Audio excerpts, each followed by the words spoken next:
இன்றைக்கி நாம் சும்மா இருக்கிறத பற்றி பேச போகிறோம். நம்ம இப்போல்லாம் சும்மாவே இருக்கிறதில்ல. சும்மா இருக்கிற நேரம் அப்படிங்கிறது நம்மக்கிட்டேருந்து குறைஞ்சிக்கிட்டே போகுது. நம்ம ஏன் இப்போல்லாம் சும்மா இருக்கிறதில்ல அப்படின்னு எப்போது யோசிச்சிருக்கீங்களா? ஏன்னா நமக்கு எப்போவுமே நம்ம ஆக்குப்பைடாக வச்சுருக்காங்க. முன்னாடிலாம் இவ்வளோ ஆக்குப்பைடாக நம்ம இருந்திருப்போமான்னு தெரியல. போன ஜென்ரேஷன்லாம் ஒவ்வொரு தலைமுறையும் மேலும் மேலும் ஆக்குப்பைடாக ஆகிக்கிட்டே போகிறோம். நம்மளால் சும்மாவே இப்போல்லாம் இருக்க முடிகிறது இல்லை. அதனாலேயே நம்ம லைஃப்பில் நம்ம புதுசாக எதையுமே ட்ரை பண்ணுறதில்ல அப்படின்னு எனக்கு தோணுது. நம்ம சும்மா இருக்கும்போது தான் எதையாவது புதுசாக செய்வோம். ஆனால் நம்மளை இப்போ யாரும் புதுசாக சும்மாவே இருக்க விடுறதில்ல. அதனால் நம்ம புதுசாக எதையும் ட்ரை பண்ணுறதும் இல்லை அப்படின்னு எனக்கு தோணுது. இன்றைக்கி நாம் அந்த சும்மா இருக்கிறத விட பவர் பற்றி பேச போகிறோம். சும்மா இருக்கிறது எவ்வளோ பவர்ஃபுல் அப்படிங்கிறத பற்றி தான் இன்றைக்கி நாம் பேச போகிறோம். நான் உங்கள் மெட்ராஸ் கதிஷா. இது நீயே ஒலி பாட்காஸ்ட். தினமும் பலவிதமான டாப்பிக்குகள் பேசிக்கிட்டு இருக்கோம். இன்றைக்கி நம்ம பேச போகிற டாபிக் சும்மா இருக்கிறது, பவர் ஆஃப் சும்மா இருக்கிறது. ஸோ சும்மா இருக்கிறது அப்படிங்கிறத பற்றி சொன்னாலே என்னென்னா, சம்டைம்ஸ் லைஃப்பில் நமக்கு ஒரு வேலையும் இருக்காது. யோசிச்சு பாருங்கள், நீங்கள் ஒரு 9 to 5 இருக்கீங்க. திடீர்னு உங்களுக்கு வேலை போயிடுது. ஒரு 6 மாதம் நீங்கள் வீட்டில் சும்மா தான் இருக்க வேண்டியிருக்கோம். அப்படின்னா நம்ம என்ன பண்ணுவோம்? எனக்கு அந்த மாதிரி 2020 அப்படி ஒரு சந்தர்ப்பம் வந்துச்சு. நல்ல கோவிட் உக்கிரமாக இருந்த ஒரு டைமில் எனக்கு வேலை போயிடுச்சு. வேலை போயிட்டால் நம்ம என்ன பண்ணுவோம்? அந்த டைம் ஆக்சுவலாக கோவிட் டைமுன்றதுனால எனக்கு அடுத்து வேலையும் ஈஸியாக கிடைக்கல. எல்லா பக்கமும் இருக்கிற ஆளுங்களெல்லாம் வெளியே அனுப்பிட்டுருக்காங்க. ஒர்க் ஃப்ரம் ஹோம் கொடுத்துட்ருக்காங்க. நம்ம புதுசாக, அதுவும் நான் வேறு ஒரு சீனியர் பொசிஷனில் இருந்த ஆள். ஸோ எல்லா கம்பெனிலையும் சீனியர் பொசிஷன்ஸ் ரொம்ப கம்மியாக தான் இருக்கும். 1, 2 வச்சுருப்பாங்க. நம்ம யாருக்கிட்ட வேலை கேட்குறோமோ அவங்க வேலையை தான் நம்ம பார்க்க வேண்டிய மாதிரி இருக்கும். நான் தாண்டா வேலையை விட்டு போனோம் உனக்கு வேலை கொடுக்கணுன்னா அப்படிங்கிற மாதிரி ஒரு நிலமை. அப்போது கிட்டத்தட்ட ஒரு 6 months அந்த ரெக்கவரி பீரியட் மாதிரி எனக்கு இருந்துச்சு. நான் வேலை போகவும் 6 மாதம் சும்மா தான் உட்காந்துருக்கேன். ஐயோ இப்போ என்ன பண்ணுறதுன்னு தெரியலையே, அடுத்து என்ன பண்ணுறது? மீடியாலையும் எதுவும் பெருசாக வேலை நமக்கு ஓப்பன் ஆக மாட்டேங்குது. எங்கேயும் வேலை கேட்டாலும் எல்லாருமே இப்போ நாங்களே இருக்கிறவங்கள வெளியே அனுப்பிக்கிட்டு இருக்கோம், இப்போ எங்கே நான் வேலை கொடுக்குறது அப்படிங்கிற மாதிரி சொல்ல ஆரம்பித்தாங்க. அப்போது கிட்டத்தட்ட 6 மாதம் நமக்கு சம்பளம் இல்லை, வேலை இல்லை, ஒன்றும் பண்ண முடியாது, வெளியிலேயே சுற்ற முடியாது, சும்மா தான் இருந்துகிட்ருக்கணும். அந்த சும்மா இருக்கிற அந்த டைம் இருக்குல்ல, அதுதான் என்னோடய லைஃப்பில் ஒரு முக்கியமான ஒரு டைமாக மாறுச்சு. எப்படின்னா, நான் புதுசாக சில விஷயங்கள் ட்ரை பண்ண ஆரம்பித்தேன். பல வருஷங்களாக நான் ஆசைப்பட்டுட்டு இருந்த விஷயங்கள்லாம் அந்த டைமில் தான் பண்ணி பார்க்கணும் முடிவு பண்ணேன். முக்கியமாக எனக்கு இந்த சினிமா எழுதணும், ஸ்க்ரீன் ப்ளே பண்ணணும் அப்படின்றதும், அதை கற்றுக்கணும் அப்படிங்கிறதும் எனக்கு ஆர்வம் எப்போவுமே உண்டு. அப்போது அதை ட்ரை பண்ணி பார்க்கலாம் அப்படின்னு சொல்லிட்டு அதுக்கான முயற்சிகளில் இறங்கி, அப்படி தான் அந்த நேரத்தில் இயக்குனர் அமுதனோட கொஞ்சம் நட்பாகி அவர் கூட கொஞ்சம் 1 வருஷம் ட்ராவல் பண்ணி ஒரு படம் எழுதினேன் நான். அதுதான் என்னோடய முதல் படம். இந்த சும்மா இருக்கிற காலகட்டம் எனக்கு கொடுத்த ஒரு நல்ல பரிசு என்னை சினிமாக்குள்ளே அழைச்சிட்டு போனது தான். இது ஒரு வேளை நான் வேலையிலேயே இருந்திருந்தேன்னா எனக்கு சாத்தியமே ஆகியிருக்காது. ஆனால் நம்ம சும்மா இருக்கக்கூடாது, ஏதாவது செஞ்சுக்கிட்டே இருக்கணும் அப்படின்னு நினச்சி நானாக தொடங்கின ஒரு வேலை தான் இந்த ஸ்க்ரீன் ப்ளே ரைட்டிங் அப்படிங்கிற ஒரு வேலை. இன்றைக்கி அது என்னோடய முழு நேர வேலையாக மாறிடுச்சு. இன்றைக்கி என்னோடய முழு நேர வேலை, எனக்கு பிரெட் வின்னராக இருக்கக்கூடியது ஸ்க்ரீன் ப்ளே ரைட்டிங் அப்படிங்கிறது தான். ஆனால் இது எல்லாமே ஸ்டார்ட் ஆனது நான் சும்மா இருந்தேன் அந்த 6 மாதத்தில் தான். ஆனால் நம்மளால் சும்மா இருக்கவே முடியாது. எனக்கு அந்த 6 மாதம் எப்படி தொடங்குச்சுன்னா, பயங்கரமான அச்சத்தோடு தான் தொடங்குச்சு. தினமும் காலையில் 9 மணிக்கு எழுந்திரிச்சோமா, வீட்டை விட்டு இறங்கினோமா, ஆஃபீஸ் போனோமா அப்படிங்கிற மாதிரி இருந்த ஒரு லைஃப் திடீர்னு பார்த்தா எதுவுமே பண்ணாமல் சும்மாவே உட்காந்துருக்க மாதிரி இருக்கும். எதுவுமே பண்ணாமல் படம் பார்த்துக்கிட்டே இருக்க மாதிரி இருக்கும். எதுவுமே பண்ணாமல் அப்படியே காலையில் நண்பர்களை போய் பார்ப்போம், திரும்பி வருவோம் அப்படின்றது ஒரு மாதிரி பதட்டத்தை கொடுக்கும். நம்ம எல்லாருமே வேலைகளுக்கு அடிமையாக இருக்கோம் அப்படின்னு நினைக்கிறேன். திடீர்னு வேலையே இல்லைன்னா நம்ம ரொம்ப பதட்டமாகிடுறோம். ஆனால் உண்மையில் அந்த வேலை இல்லாத காலகட்டம் இருக்குல்ல, அது ரொம்ப ரொம்ப முக்கியமானது. அப்போ தான் நம்ம செல்ஃப் அனலைசிஸ் பண்ணிக்குவோம். நம்ம இது வரைக்கும் செஞ்சு பார்க்கணும்னு நினச்ச விஷயங்கள செஞ்சு பார்க்கவும் ஒரு வாய்ப்பாக அது இருக்கும். இன்றைக்கி வந்து அந்த மாதிரியான காலகட்டம் நம்ம எல்லாருக்குமே வருது. இதுக்காக நம்ம எல்லாருக்கும் வேலை போகணும், அப்புறமா நம்ம சும்மா இருந்தால் தான் அதை பண்ணணும்னு கிடையாது. வேலையில் இருக்கும்போது கூட நம்ம சும்மா இருக்கிறதில்ல, ஓய்வு நேரங்களில். அப்போவும் நம்ம வந்து ஏதோ ஒரு விதத்தில் நம்மளை ஆக்குப்பைடாகவே தான் வச்சுருக்கோம். இல்லை, வேலை நம்மளை எப்போவுமே ஆக்குப்பைடாக தான் வச்சுருக்கு. அதனால் நம்ம எதை பற்றியும் சிந்திக்கிறது இல்லை, எதை பற்றி பேசிக்கிறதும் இல்லை. அந்த மாதிரியான ஒரு நிலைமையில் தான் நம்ம எல்லாருமே இருக்கோம். யோசித்து பார்த்தா, நீங்கள் குழந்தைங்க இருக்காங்கல்ல, அவங்கள நீங்கள் கவனித்து பார்க்கணும்.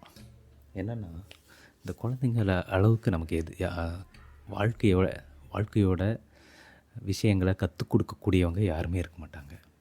குழந்தைங்க தான் நமக்கு நிறைய விஷயங்கள் கற்றுக் கொடுக்கக்கூடியவங்களாக இருக்காங்க. எப்படின்னா, நீங்கள் குழந்தைங்கக்கிட்ட பொம்மை, டிவி, மொபைலு இந்த மாதிரி விஷயங்கள்லாம் கொடுத்தீங்கன்னா அது பாட்டுக்கு விளையாடிட்டு இருக்கும், அதிலேயே இருக்கும். எதையாவது போட்டு நோண்டிகிட்டு இருப்பாங்க. எல்லாத்தையும் பிடிங்கிருங்க. குழந்தைங்கக்கிட்ட எதுவுமே கொடுக்காதீங்க. அவங்க விளையாட்டு ஜாமான் எல்லாத்தையும் எடுத்து ஒழிச்சு வச்சுருங்க. டிவி ஆன் பண்ணக்கூடாது, மொபைல் கொடுக்கக்கூடாது. சும்மா உட்காருன்னு சொன்னால் அதுக்கிட்ட எதுவுமே கொடுக்காம சும்மா விட்டுறணும். உட்காருன்னெலாம் சொல்ல வேண்டாம், சும்மா விட்டுட்டிங்கன்னா அவங்களே வந்து தனியாக ஏதோ ஒரு விளையாட்டு கண்டுபிடிச்சிட்டே இருப்பாங்க. ஏதோ ஒரு புதுசாக ட்ரை பண்ணுவாங்க. அவங்கக்கிட்ட இருக்கிற விஷயங்களை வச்சு ட்ரை பண்ணுவாங்க. வெறும் சுவர் இருந்தால் போதும், அந்த சுவத்தை வச்சுட்டு அவங்க வந்து கிளாஸ் எடுக்க ஆரம்பிச்சிருவாங்க. நான் தான் இன்றைக்கி டீச்சர் அப்படின்னு சொல்லிட்டு இமேஜினரியாக ஒரு கிளாஸ் ரூமை க்ரியேட் பண்ணி அந்த கிளாஸ் ரூமில் அவங்க பாடம் எடுத்துகிட்டு இருப்பாங்க. நீங்கள் பார்த்தீங்கன்னா தெரியும், அவங்களுக்கு வந்து எந்த எக்யூப்மெண்ட்டோ எதுவுமே தேவையில்லை.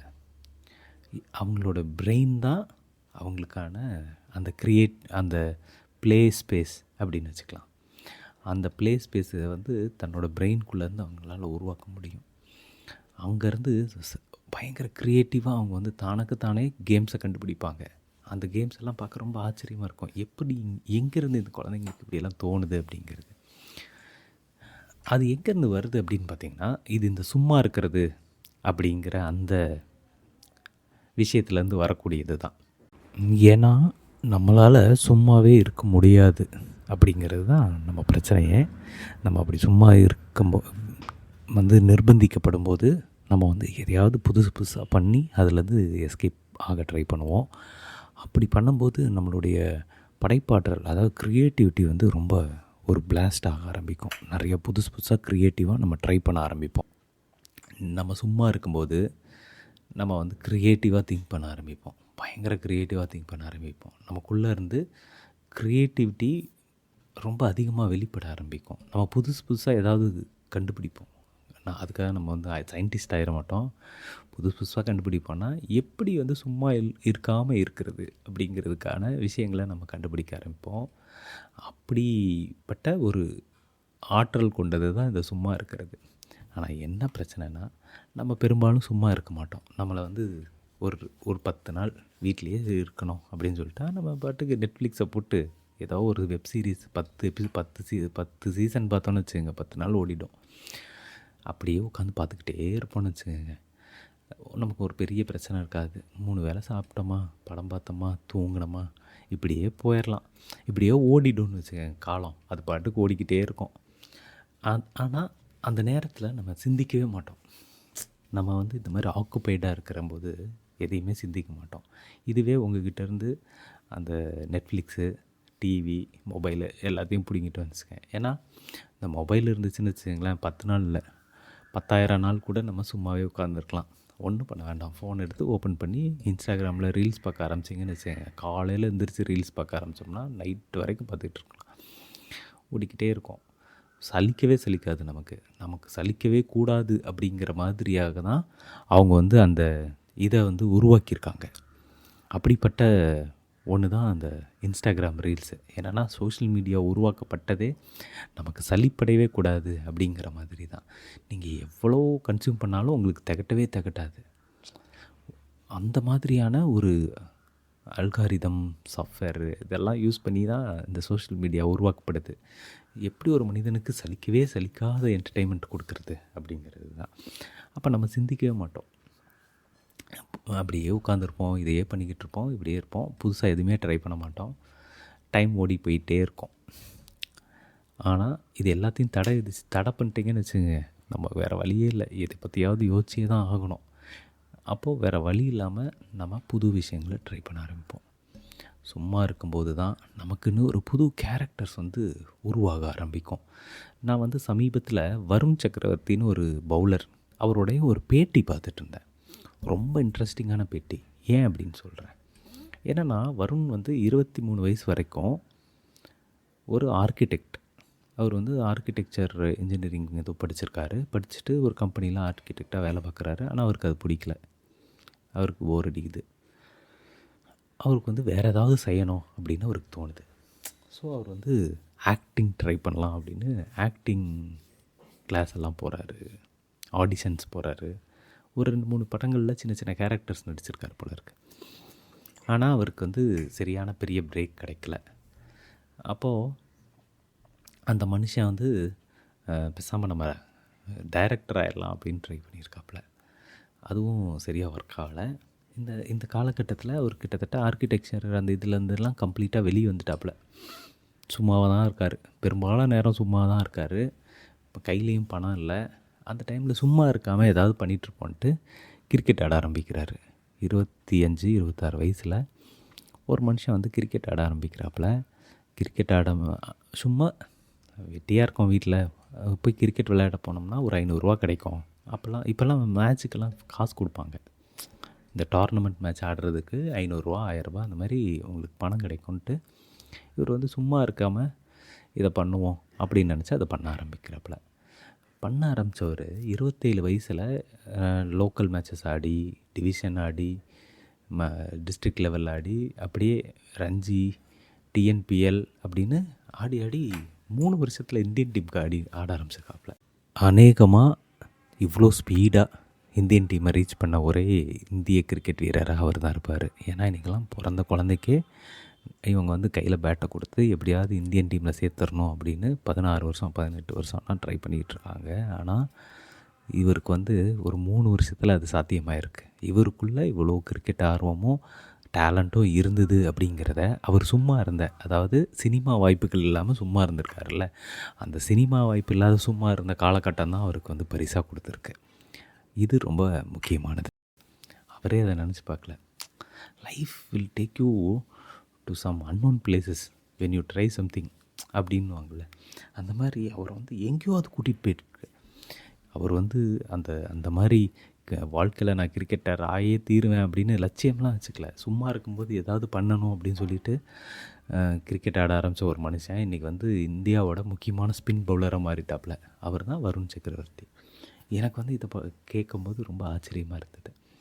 ஆனால் என்னென்னா, இந்த சும்மா இருக்கிற நேரங்களை நம்ம பெரும்பாலும் ஆக்குப்பைடாக வச்சுக்கிட்டு வேறு என்னத்தையாவது, அதாவது டைம் பாஸ் பண்ணிவிட்டு இருக்காமல் புது விஷயங்களை ட்ரை பண்ணுறதுக்கான ஒரு காலமாக அதை நம்ம எடுத்துக்கணும்.